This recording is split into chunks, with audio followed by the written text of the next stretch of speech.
Bonjour à tous, j'espère que vous allez bien. Aujourd'hui, nouvelle vidéo où on va parler de Ontology, d'accord, et son token ONT.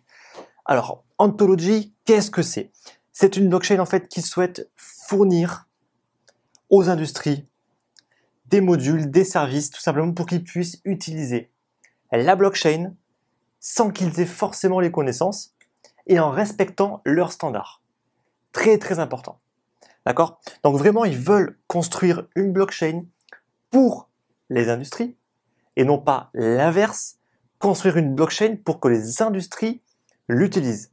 D'accord? Parce que c'est une petite différence, mais au final, ça risque de changer beaucoup de choses.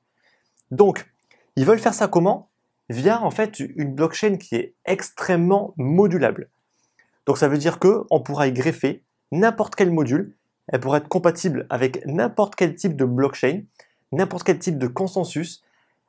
En gros, elle sera vraiment compatible avec pratiquement toutes les blockchains qui existent aujourd'hui et vont respecter tous les standards des industries. Très important. Donc, je vais rapidement citer quelques modules assez intéressants. Je ne vais pas tous les citer parce qu'il y en a vraiment beaucoup. Je mettrai de toute façon tout dans les sources si vous avez envie d'y aller. Alors, Ontology DID, ça va être le premier module. C'est un module qui permet tout simplement de justifier de son identité sur le réseau. Chose qui est très importante. Alors, je sais que beaucoup y sont hostiles. Beaucoup souhaitent garder leur anonymat. Sauf que quand on veut faire une blockchain pour les industries, ça va de soi qu'il faut absolument qu'on puisse tout simplement justifier de notre identité sur le réseau. D'accord? C'est complètement logique, on ne pourra pas faire sans. Ensuite, on va avoir Onto. Donc Onto, c'est justement un produit qui va permettre, par exemple, d'utiliser donc le protocole qui est le Ontology DID, qui va aussi permettre tout simplement la gestion d'actifs et qui va permettre tout simplement aussi donc la mise en place, par exemple, d'échanges de données distribués. Voilà. Ensuite, on va avoir Ontology WASM. WASM, je ne sais pas si je le prononce bien. Donc ça va être la machine virtuelle. C'est la machine virtuelle qui va permettre tout simplement l'exécution des smart contracts. Donc pour ceux qui ne le savent pas, d'accord, par exemple, Ethereum a sa propre machine virtuelle, Neo a sa propre machine virtuelle, et tout simplement une machine virtuelle, ça sert à quoi? Ça sert à l'exécution des smart contracts qui sont développés dans certains langages de programmation. En l'occurrence, pour Ontology avec le WASM, on pourra développer en C, en C++ avec le langage Go ou Rust pour l'instant. Deuxième module, NeoVM. Donc ça veut dire que on pourra aussi utiliser des smart contracts qui ont été développés sur la blockchain Neo. On pourra les utiliser sur la blockchain de Ontology.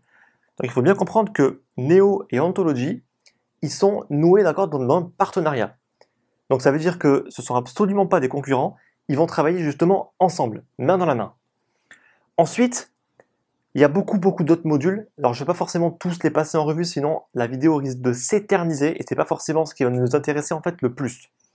Donc vraiment, si vous voulez aller voir tous les modules qui existent, etc., je mettrai tout dans la description. Alors ensuite, là où j'aimerais un petit peu qu'on parle, c'est Ontology, d'accord, c'est quoi? C'est une blockchain de 3e génération, d'accord, comme Neo, comme EOS, comme le IOTA, voilà, comme pratiquement toutes les nouvelles cryptos qui sortent aujourd'hui. Donc c'est une blockchain de 3e génération qui veut faire du cross-chain, du side-chain, du sharding. Alors, qu'est-ce que c'est que ça? Le cross-chain, je pense que vous connaissez un petit peu. J'en ai déjà parlé sur Ethereum.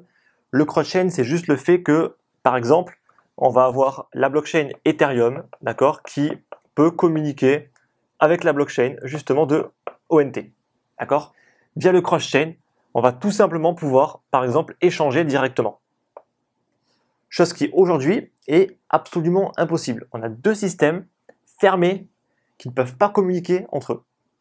Le sidechain, ça n'a absolument rien à voir, d'accord? Donc le sidechain, ça va être tout simplement le fait que sur Ontology, il n'y a pas qu'une seule blockchain. Il va y avoir une blockchain principale, mais il va y avoir d'autres blockchains, d'accord? Ce qu'on appelle des sidechains, ça va être en fait des blockchains secondaires. J'en ai également parlé par exemple sur la vidéo sur Cardano par exemple. Donc il y aura du sidechain, donc ça veut dire qu'il y aura une multitude en fait de blockchains et non pas qu'une seule blockchain. Et il y aura ce qu'on appelle du sharding. Donc le sharding, qu'est-ce que c'est? À la base, en fait, ce mot provient des bases de données, d'accord? Donc pour ceux qui savent à peu près ce que c'est qu'une base de données, ça va être un endroit, un serveur, on va dire, où on va tout simplement stocker de la donnée. Qu'est-ce qui se passe? Pourquoi est-ce qu'on a fait le sharding? Parce que en fait, avec l'émergence d'Internet, l'IT qui se développe partout, on a des bases de données qui sont devenues énormes. Et le problème, c'est qu'une seule base qui est énorme, d'accord, c'est vraiment très très lent. C'est extrêmement lent, même si elles sont bien optimisées, avec des index, etc. Au final, si on a une énorme base, faire des recherches dedans, même avec des index, c'est hyper long. Donc qu'est-ce qu'ils ont imaginé? Les sharding, justement. Donc le sharding, c'est le fait de splitter. Par exemple, on va avoir une base de données ici, qui est énorme, d'accord? Et avec le sharding, qu'est-ce qu'on va faire? On va la séparer. Et on va en faire une multitude de petites. D'accord? Et forcément, ce sera beaucoup plus rapide, beaucoup plus optimisé de séparer en petites parties que juste avoir une énorme grosse partie. Et en gros, le sharding au niveau de la blockchain, en gros, c'est exactement le même principe. Au lieu d'avoir une énorme blockchain, comme par exemple celle du Bitcoin, qui aujourd'hui a atteint complètement ses limites en termes de performance, on va tout simplement la séparer en plusieurs petites parties, avec chaque petite partie qui vont être d'une manière ou d'une autre un petit peu indépendantes, mais qui pourront toujours communiquer entre les différentes parties. C'est ça en fait le sharding. Voilà. Donc j'espère que ça c'est bien clair. Ensuite, je vais rapidement parler du consensus. Alors, il y en a beaucoup. Pourquoi? Alors déjà, ce qu'il faut savoir, c'est que Ontology, ils veulent être compatibles avec tout le monde. Donc, on pourra faire ce qu'on veut sur leur blockchain. D'accord? On pourra très bien avoir une chaîne secondaire qui fait du proof of work, une chaîne secondaire qui fait du proof of stake, une chaîne secondaire qui fait du DBFT, d'accord? C'est le consensus qu'on va retrouver en fait dans Neo. Je vais un tout petit peu expliquer après comment ça marche. Et le VBFT qui est juste une petite variante, d'accord? Et là, pour le coup, qui est propre à Ontology, d'accord? Donc on pourra vraiment faire n'importe quel type de consensus sur la blockchain Ontology, d'accord? Ça, c'est vraiment leur aspect modulable. On pourra vraiment faire à peu près tout ce qu'on veut. Alors, pourquoi est-ce qu'ils vont aussi utiliser le consensus de Neo? Donc, comme j'ai pu le dire, il y a un partenariat entre eux et Neo. Je vais justement en parler après qu'il y a justement eu un airdrop des ONT aux personnes qui détiennent en fait des Neo, parce que l'airdrop a été fait par tout simplement Neo, le council de Neo qui a justement reçu 10% de tous les ontologies. Mais ça, je vais en parler un tout petit peu après. Donc, on va reparler justement du DBFT qui veut dire Delegated Byzantine Fault Tolerance. Donc, les problèmes des généraux byzantins. D'accord? Donc ça, c'est un problème qu'il y a dans n'importe quel réseau décentralisé qui justement est la confiance. D'accord? Comment avoir confiance en un message si je ne fais pas confiance en la personne qui me l'a envoyé? On va dire que c'est un petit peu ça le problème. Donc, pour le résoudre, on va avoir Proof of Work, Proof of Stake, mais on va aussi en avoir d'autres, comme par exemple le DBFT. Donc, le DBFT, il fonctionne comment? En fait, il fonctionne via des délégués qui vont être élus par les personnes en fait qui détiennent des néos. Donc, toutes les personnes qui détiennent des néos vont pouvoir élire, d'accord, des délégués, et ensuite ces délégués vont être choisis au hasard, et parmi eux, il y en aura un qui va être ce qu'on appelle le speaker, d'accord? C'est lui en fait qui va dire, ok, moi je veux mettre ce bloc. Ensuite, les délégués vont voter, et ils vont dire oui ou non. Si on obtient 66%, c'est validé, sinon c'est invalidé. Voilà, bon, grossièrement. D'accord, je vais faire une vidéo sur Neo, je vais vraiment beaucoup plus rentrer dans le détail par rapport à ce consensus-là. Voilà. Alors, qu'est-ce qui est vraiment intéressant avec Ontology? Il n'y a pas eu d'ICO. D'accord? Il n'y a pas eu d'ICO comme on peut le voir partout. Il n'y a pas eu de levée de fonds qui ont été faites directement via une ICO. Justement, en fait, les personnes qui détenaient des Neo ont reçu un airdrop. Donc, ça veut dire que si vous aviez un Neo, vous avez reçu 0.1 ONT. D'accord? Et vous en recevrez encore 0.1 durant la deuxième vague de distribution qui n'a pas encore eu lieu. Pour l'instant, il y a eu juste la première vague de distribution. Donc oui, c'est pas énorme, je vous l'accorde. Si on a une petite quantité de Neo, honnêtement, c'est pas grand-chose. Mais voilà, c'est quand même hyper intéressant de comprendre qu'il n'y a pas eu d'ICO, il y a juste eu en fait des airdrops, des concours. Par exemple, sur Binance, il y a eu un concours pour redistribuer 6 millions justement d'ONT. Et pour l'instant, on va dire que ce sont les seules choses qui ont été faites pour mettre sur le marché les ONT. Ensuite, elles ont toutes été distribuées à travers diverses entités. D'accord ? Donc, il va y avoir des investisseurs institutionnels, il va y avoir le conseil de Neo, par exemple, qui lui a justement décidé de redistribuer une partie aux holders de Neo. Il va y avoir bien sûr l'équipe de développement, l'équipe technique, enfin voilà, ça a été réparti en fait de cette manière-là. Je mettrai aussi dans la description si vous voulez vraiment aller voir le détail. Et il faut savoir que ça a été fait en deux phases. Donc ça veut dire qu'une première phase où on a distribué 53,75% de tous les ONT, et ça veut dire qu'il y a encore tout le reste qui n'a pas encore été distribué. Ce qui nous fait un total de 537 500 000 ONT sur un total de 1 milliard. Voilà. Alors, aujourd'hui, le prix de l'ONT est quand même environ à 4 $. Et il a été listé sur Binance à 20 centimes de dollars. Et ça a été fait en l'espace de même pas un mois. Ouais, même pas un mois, donc il y a vraiment eu une très très forte poussée. Qu'est-ce qui a justement provoqué ça, d'après vous? Qu'est-ce que je viens de dire juste avant? Il n'y a pas eu d'ICO. Donc, qu'est-ce qui se passe quand il n'y a pas d'ICO et quand il y a en fait une redistribution qui est faite soit directement aux personnes qui vont gérer Ontology, soit à l'équipe de Neo, soit via airdrop. Mais tout simplement, en fait, les gens n'en ont pas payé, d'accord? Du moins ceux qui l'ont reçu par airdrop, ils n'ont pas payé pour avoir les Onto. Et donc, qui en a reçu le plus? Les gros holders de Neo, qui n'ont absolument aucun intérêt en fait à les vendre, parce qu'ils savent très bien qu'il faut les garder. Et là où je veux en venir, c'est que tout simplement, on se rend compte que si le prix a pu autant exploser juste après un airdrop, c'est parce que toutes les personnes qui l'ont reçu ne sont pas juste des personnes qui vont acheter pour revendre tout de suite après l'ICO en espérant faire un x10. Ça, c'est malheureusement ce qui se passe dans toutes les ICO. Maintenant, si on se rend compte, dès qu'on investit dans une ICO, honnêtement, allez un petit peu sur les channels de Telegram des ICO, vous allez voir, c'est insupportable. Donc il y a toutes les personnes qui sont là à dire c'est quand qu'il y a un listage, c'est quand que ça part sur la lune, ça explose quand, etc.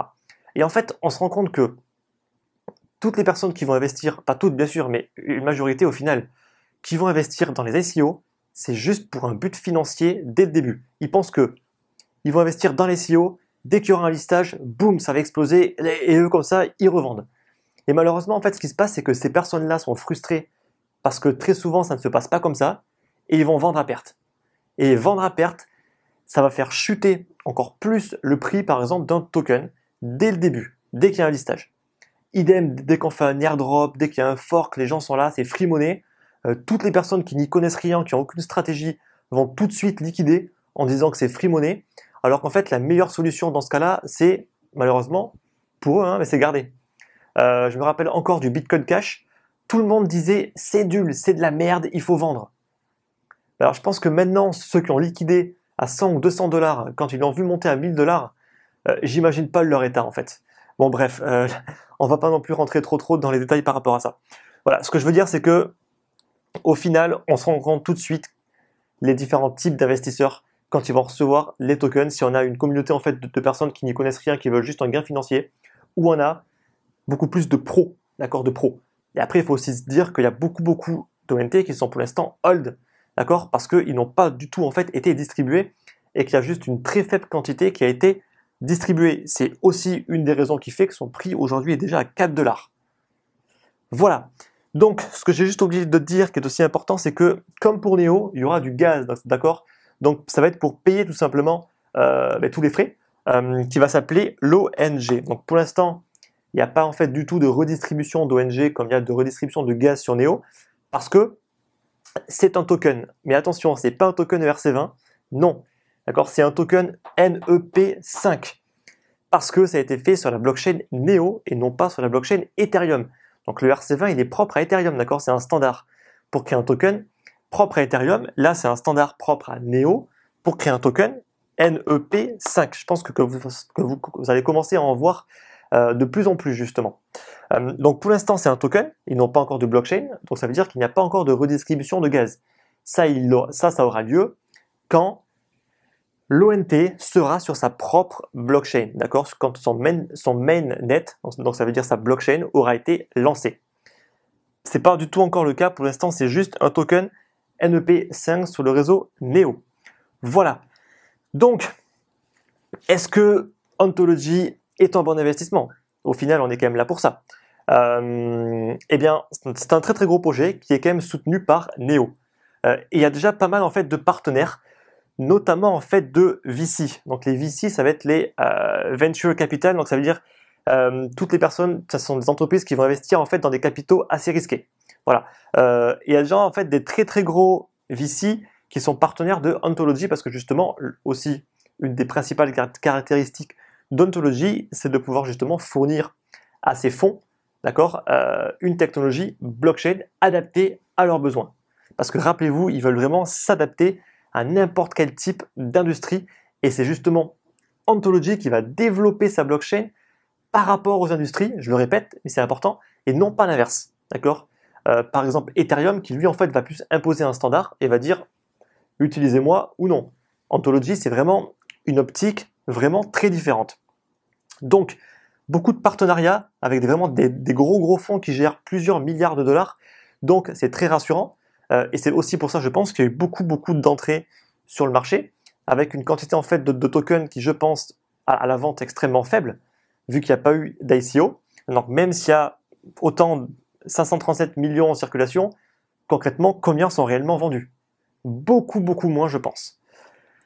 Voilà. Donc, est-ce que c'est un bon investissement? À mon avis, oui. Investir maintenant? Non. Pourquoi? Parce que très peu sont aujourd'hui en vente. Il vient juste de sortir. Il vient de passer de 20 centimes à 4 dollars.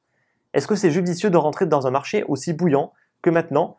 Est-ce qu'il ne serait pas plus judicieux d'un petit peu attendre, de laisser le marché un petit peu retomber pour justement re-rentrer? Après, vous faites ce que vous voulez. D'accord? Vous faites ce que vous voulez. En tout cas, moi, Ontology, ça va être une des cryptos dans lesquelles je vais probablement investir. Pour l'instant, via une faible quantité, d'accord, parce que le réseau est encore tout neuf. Pour l'instant, c'est juste un token. Donc rappelez-vous, un token, il n'y a rien derrière. Il n'y a pas de blockchain, d'accord, et pour l'instant, il n'y a rien. Donc même si c'est soutenu par Neo, qui a une grosse équipe derrière, etc., pour l'instant, il n'y a quand même rien. Donc, investir ou ne pas investir, ça reste pour l'instant très risqué. Et rentrer maintenant, c'est encore plus risqué parce que c'est dans l'euphorie un petit peu. Et vous savez, quand c'est l'euphorie, on appelle un petit peu ça donc le FOMO. Les gens sont là à se dire, c'est quoi cette crypto? Elle débarque dans le top 20, mais c'est quoi ça? Il faut que je rentre dedans. Manque de bol, rentrer dedans maintenant, ce serait un petit peu bête. Toujours se poser et un petit peu attendre, et c'est vraiment ça que je vais accentuer. Voilà. Donc, voilà un petit peu pour mon analyse sur Ontology. Donc vraiment, pour moi, ça va être une excellente crypto-monnaie. Ils ont vraiment bien compris qu'il fallait développer pour une industrie et non pas faire l'inverse. Ça, c'est vraiment important. Ils n'ont pas fait d'ICO. Donc, ça veut dire qu'ils n'ont pas eu les mêmes problèmes que toutes les ICO qui ont aujourd'hui, justement, par rapport au dump qu'elles peuvent subir parce que les gens investissent et peuvent revendre un mois après. Alors que concrètement, si on veut qu'une crypto monte, il faut qu'elle soit hold. D'accord? Il faut vraiment qu'elle soit conservée en énorme majorité. C'est uniquement comme ça, façon qu'on va pouvoir avoir un prix qui monte beaucoup. Donc toutes les cryptos en fait qui n'ont pas vocation à être hold, j'ai envie de dire, n'auront pas des prix qui vont exploser. D'accord? Ça, c'est un sujet pour une autre fois. Voilà, j'espère que cette vidéo sur Ontology vous a plu. Si vous avez des questions, des remarques, toujours comme d'habitude, n'hésitez pas dans les commentaires.